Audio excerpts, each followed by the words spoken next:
你又是谁啊？昆仑山灌口二郎，杨戬。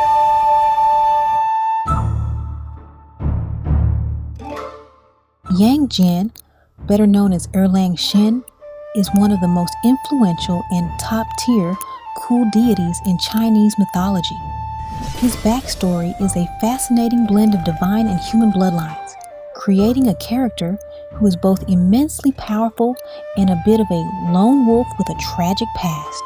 He rose to legendary status not just through his own lore, but also through his stellar feats in the Investiture of the Gods and that iconic high-stakes showdown against Sun Wukong in Journey to the West.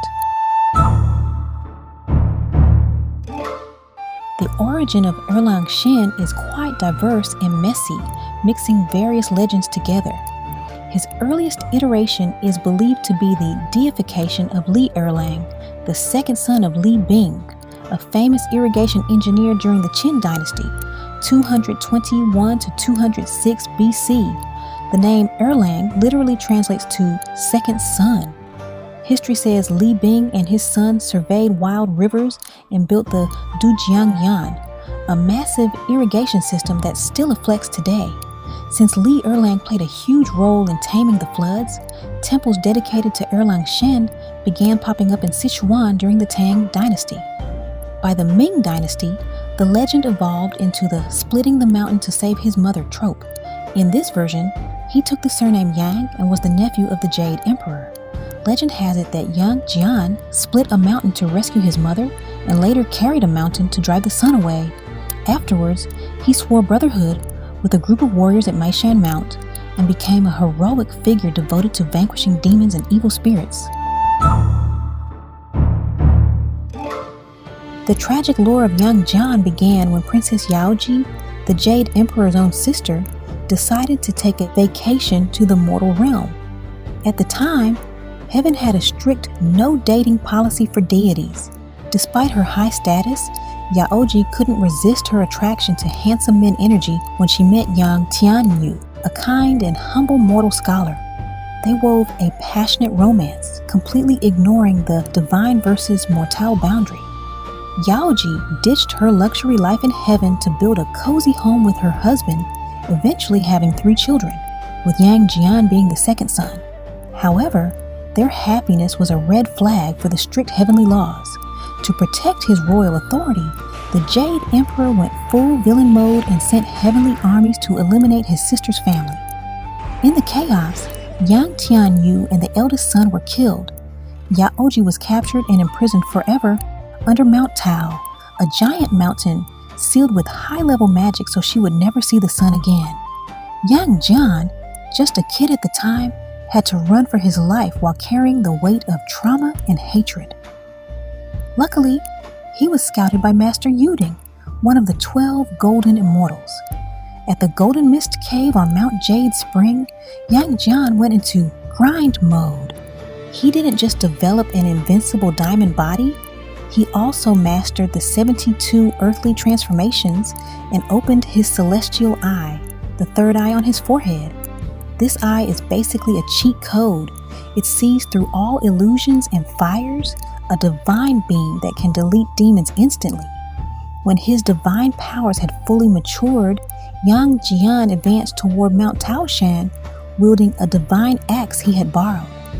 Channeling the entirety of his true essence, the third eye upon his forehead blazed like a miniature sun, piercing through to the deepest veins of stone within the mountain. With a thunderous roar that shook the 9 heavens, he swung the weapon in a devastating strike. A terrifying explosion resounded. The earth trembled, the clouds scattered in chaos, and the colossal mountain was split cleanly in 2. In the midst of the dust, Yang Jian rushed to hug his frail, exhausted mother. But the tragedy wasn't over. The Jade Emperor, salty about his nephew's rebellion, sent 10 sons to bake the earth and incinerate Yaoji. Despite his god-tier skills, Yang Jian couldn't shield her from the heat of 10 suns at once. She turned to ash, right in his arms. Emotional damage 100%. Driven by peak rage, Yang Jian used his magic to carry 2 mountains to cover the suns, chasing them to the ends of the earth. Eventually, the Jade Emperor was moved, or maybe just intimidated, by his filial piety and appointed him the true lord of Erlang at Guanjiang River. Even as a god, Yang Jian kept a cold distance from heaven. His vibe remains both noble and lonely, a testament to a hero who stood his ground against the chains of fate.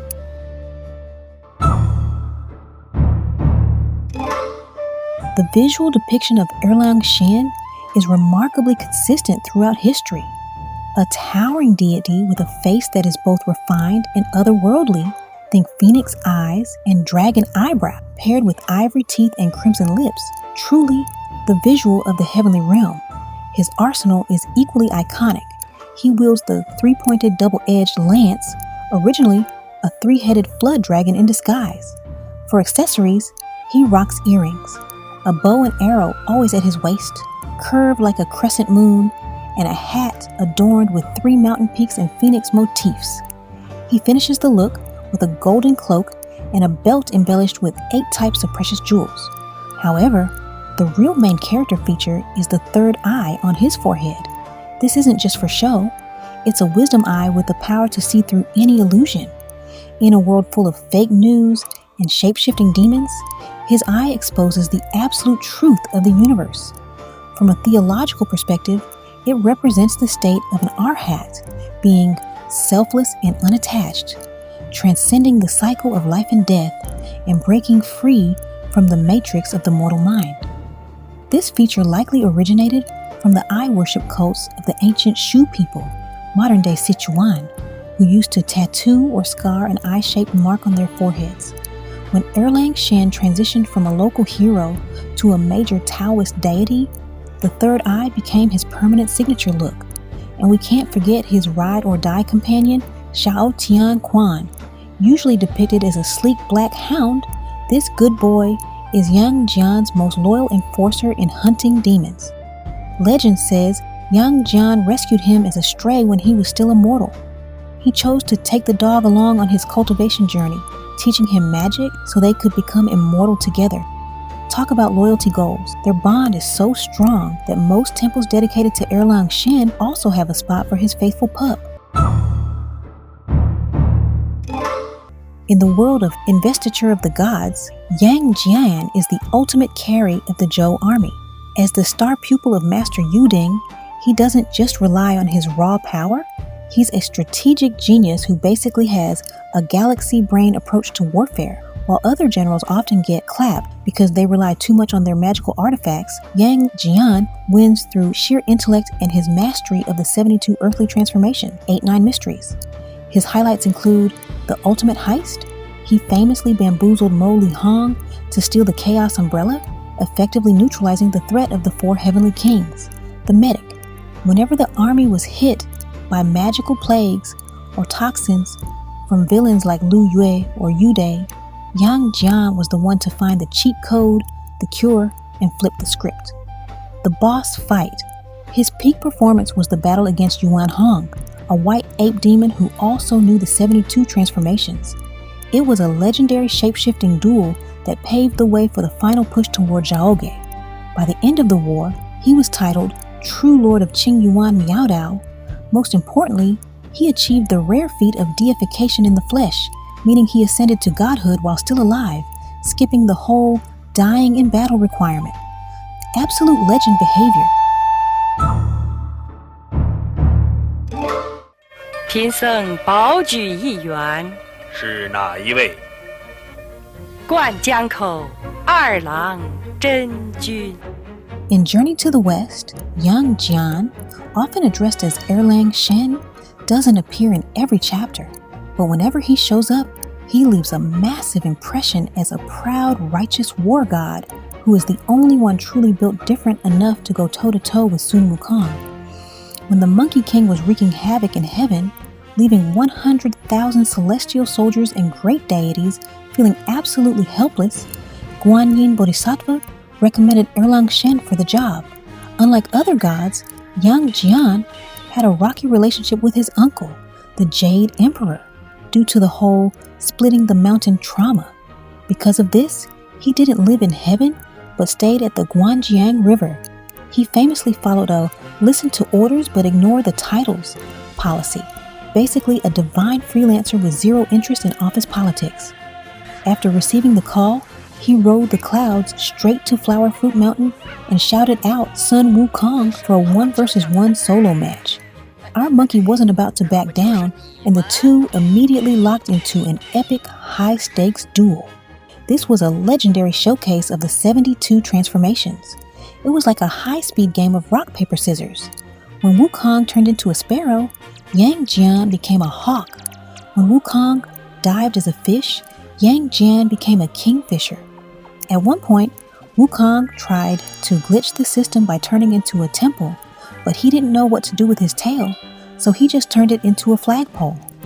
Yang Jian scanned the area, used his celestial eye to spot the Seuss architecture, and exposed Wukong's true form. Wukong then pulled a troll move by sneaking into Erlang's own temple, transforming into him and wrecking the place.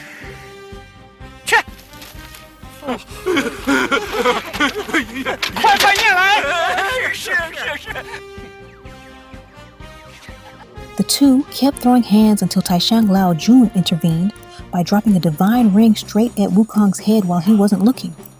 Top tier chaos energy right there.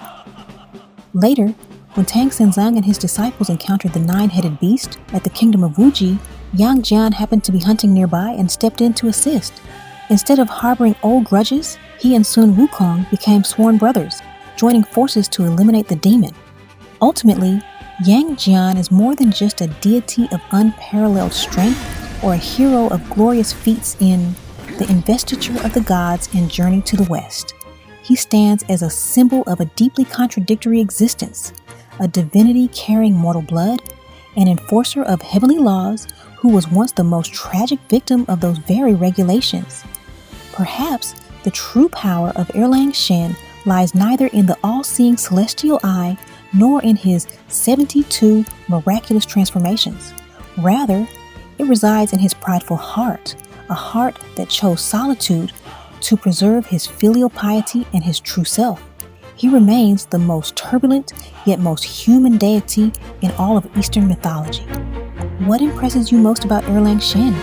Is it his formidable presence with the 3-pointed double-edged lance, or his tragic yet heroic journey to split the mountain and save his mother? Please share your thoughts in the comments below.